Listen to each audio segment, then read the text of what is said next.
Okay, so last time we did something like making a vehicle class, and we created two vehicles and compared them to see if they had the same attributes, same cost, same mile range using the equality operator, the double equal sign. And we saw that we would get an error if we did not include this definition inside of our class definition for the vehicle class.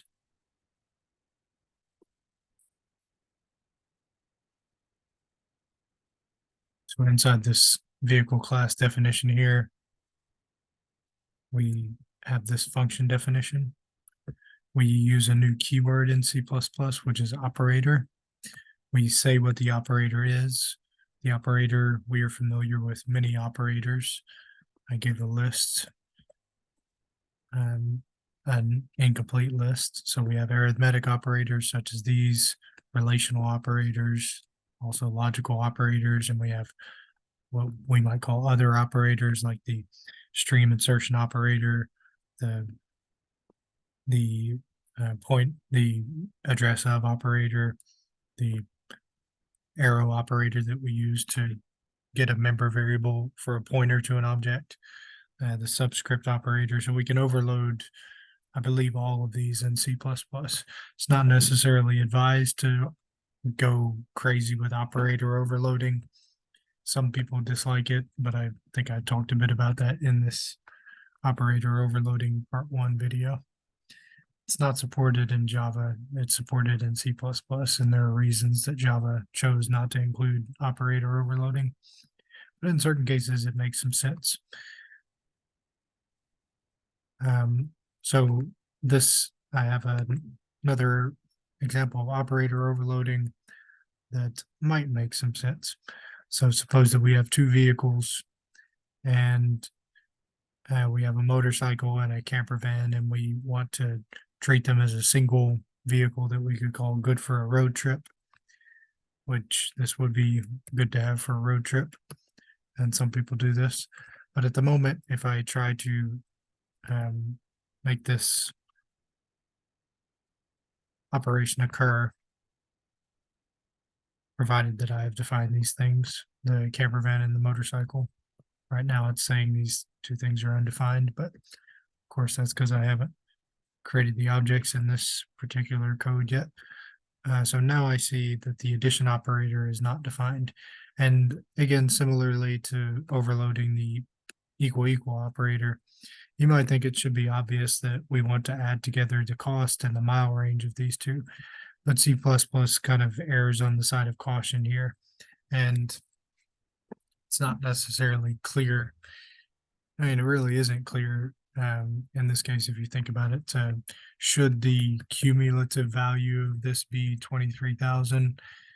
The total mile range is 600, but maybe when we add together, maybe the sum is the whole is greater than the sum of its parts. To use that expression, maybe this should be valued at a higher value instead. So it's kind of interesting to think about operator overloading, but we can make this a legal operation by um, defining this operation. And notice this is one instance in which there is no auto suggestion in Visual Studio.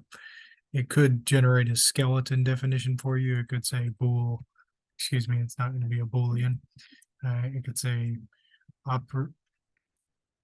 it could auto generate a skeleton for you, but it's kind of interesting to note that there's no show suggested corrections button here. Okay, so if we think about it, the return type should be a vehicle. But first, remember we have our keyword operator plus, and we're going to have some argument in here, and we're going to have some function definition. So once again, in the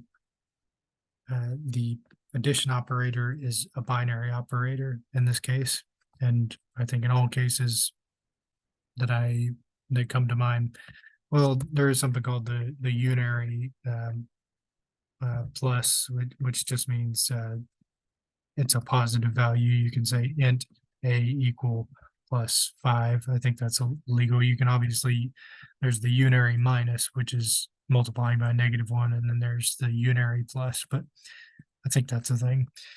Anywho, in this case, we want to add, our argument is going to be other vehicle. We could name it other if we wanted to be very brief with our variable name. I think I showed in the last video that the variable name other is used very frequently in the external dependencies here. And the return type will also be a vehicle. So vehicle, maybe we call it resulting vehicle. And we say resulting vehicle dot cost equal this cost plus the other vehicle's cost. And we say resulting vehicle dot mile range is equal to this mile range plus other vehicles mile range. And then we return resulting vehicle. There are quicker ways to do this using some, and just not calling the default constructor, but calling a constructor with parameters and putting these in here. This is a pretty clear way to read this though, I think. Okay, so now we could say cout good for a road trip dot. I was meaning to print the vehicle details, but it's nice to see this actually. If you type this dot, you see this symbol of arithmetic operators. The 4 arithmetic operators is what Visual Studio associates with an overloaded operator function. So that's nice to see. You can see we've overloaded these 2 operators in this case. And we could go into the external dependencies folder and see examples of classes that have many operators overloaded and many different flavors of operator overloads, depending on the argument types. Okay, but maybe we just run a print function real quick.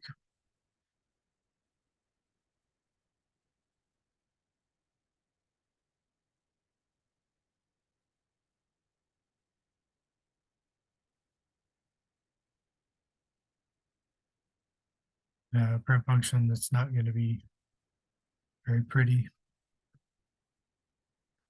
or nicely formatted, just in the interest of time here.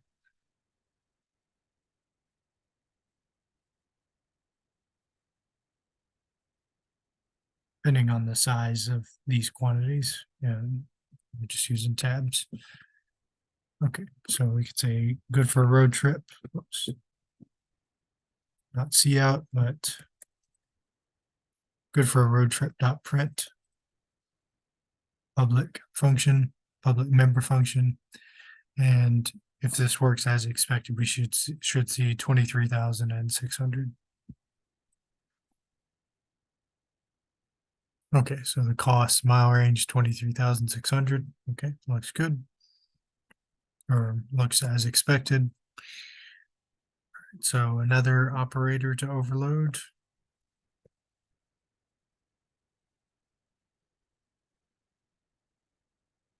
I'm showing the same thing basically.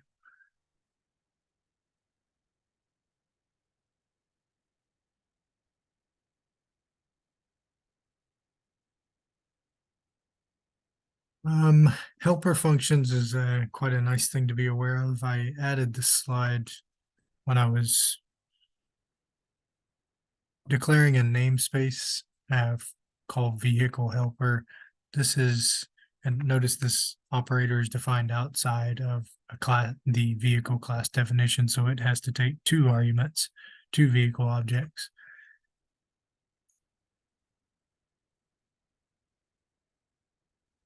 And if I recall correctly, this is assuming that this is not a friend function. I've just made the cost and miles public member variables, publicly accessible.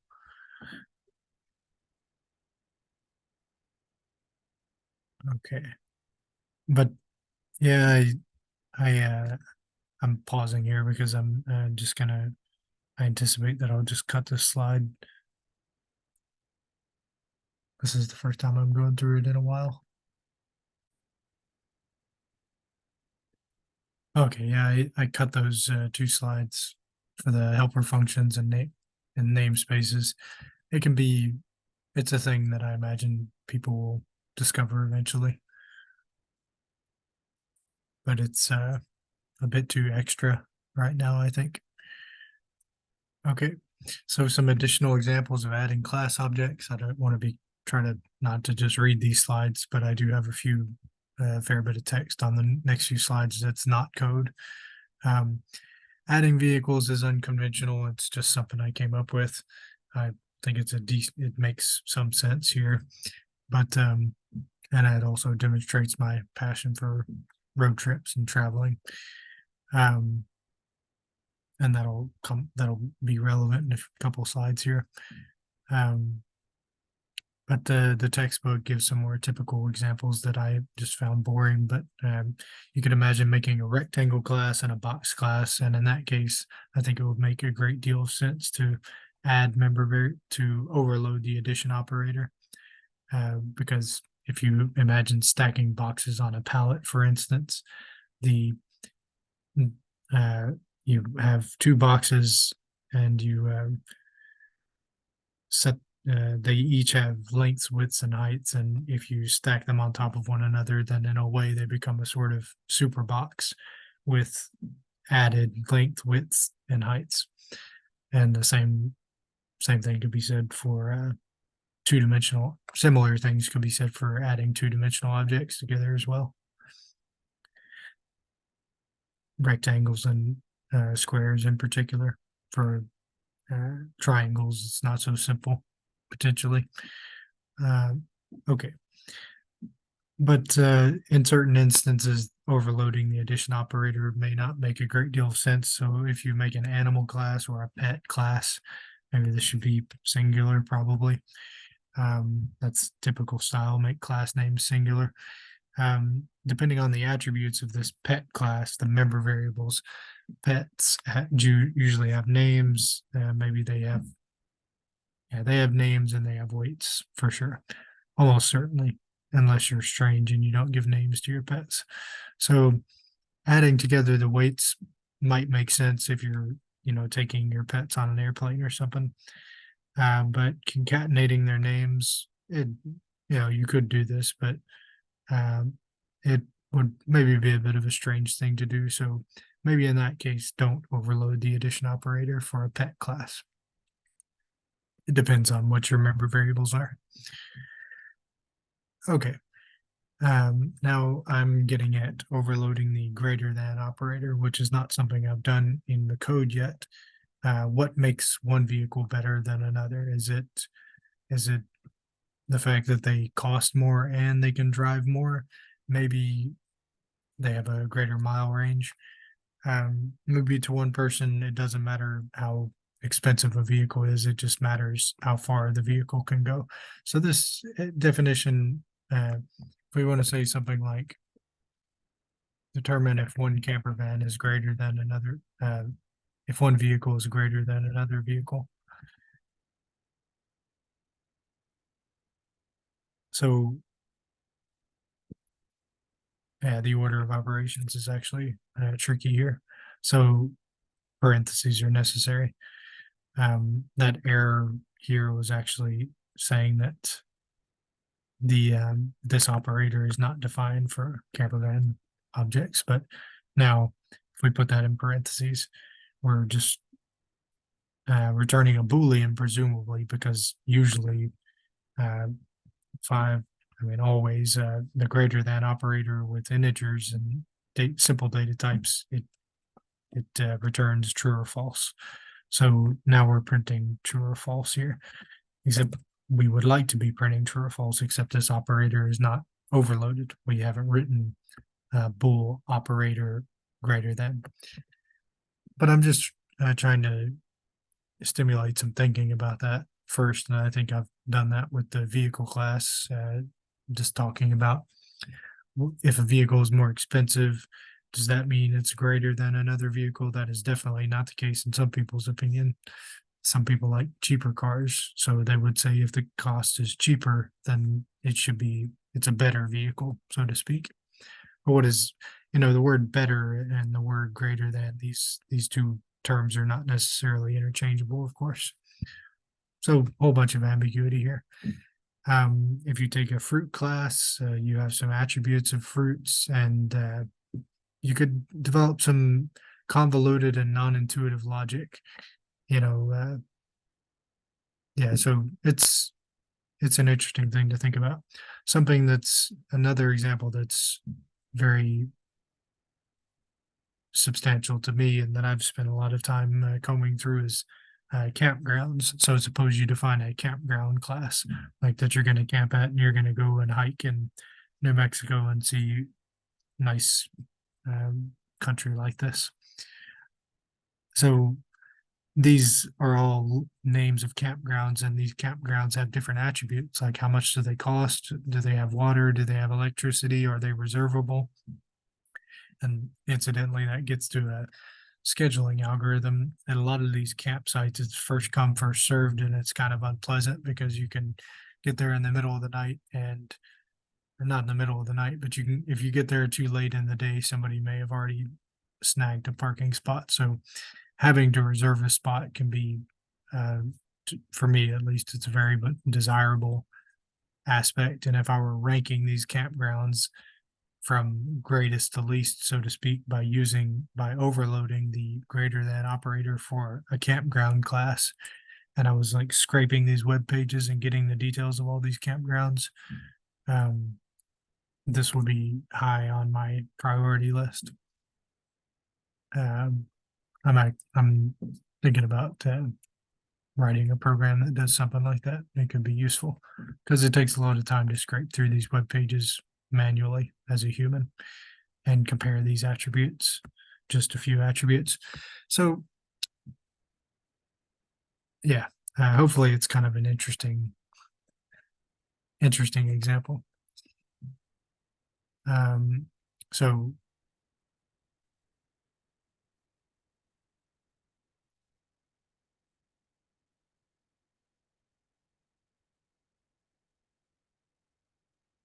I'm just pausing for a minute here because I think maybe there's the code. Okay. So this is a straightforward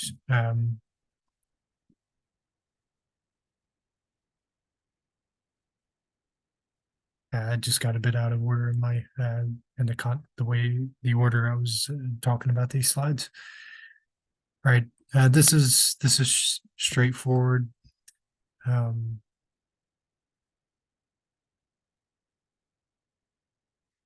Okay. The reason I'm getting thrown off is because I didn't say anything about a greater than operator. It's straightforward. It can be straightforward.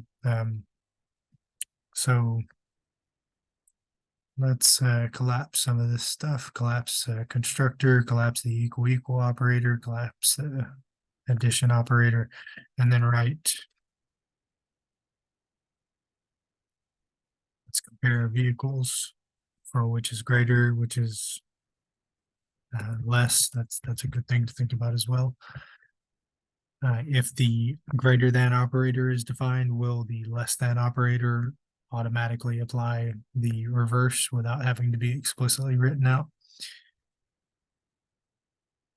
I'm going to go ahead and get into the habit of saying other, and it can be a good idea in most all of these cases to pass by const reference, so you can make the changes there if you would like to. The reference for the sake of efficiency, and the const for the sake of safety, preventing modification to the other vehicle's attributes.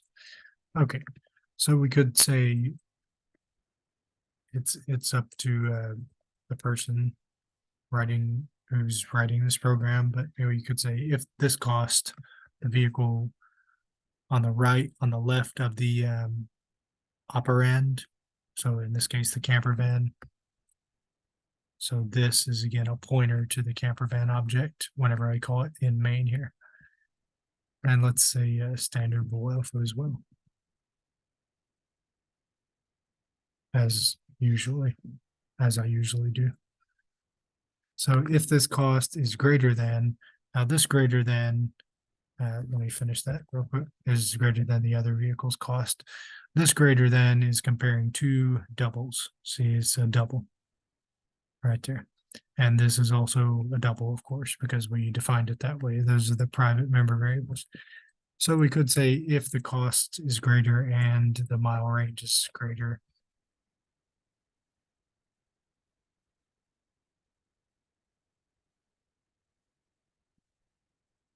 then we return true. Else, return false. In order to be, this is just one way of defining this. And I'm kind of, maybe some people might be inclined to write all of this on one line, but I'm inclined to space it out. That's probably kind of goofy looking. But that's okay, as long as we don't forget. People argue about this, but as long as we don't forget open braces.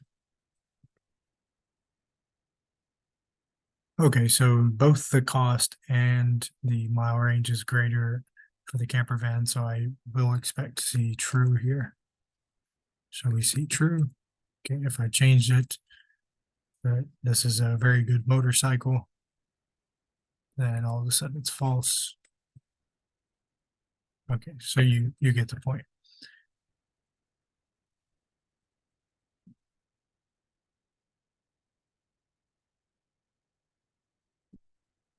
Okay, we'll get to overloading the insertion operator next time. There's some complexities in overloading the stream insertion operator. It can be a very useful thing to do.